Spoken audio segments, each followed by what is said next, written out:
When I first got my guitar, I had a book on how to make chords, and this book fortunately said to use your right hand and showed how to play with the thumb on the bass note and the fingers plucking up to get the chords. And that's the way I learned it. I didn't have anybody else that taught me. I didn't know how to play. And it came as a great revelation to me. I remember that the chords had numbers in the key of, well, it doesn't matter what key you're in. You have the 1 as your tonic chord and the 5th as the dominant chord and the 4th as the subdominant.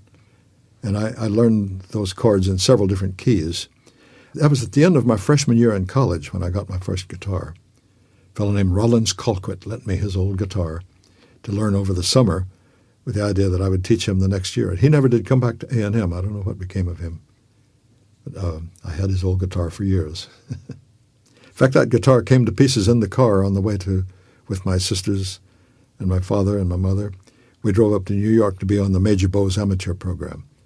And the bridge came off that guitar on the way up. But my sister knew some guy that had a guitar, and we stopped by his house to borrow it.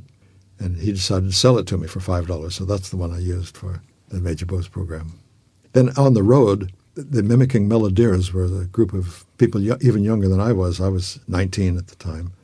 And these kids played guitar, violin, and trumpet, and they imitated all the name bands of the era.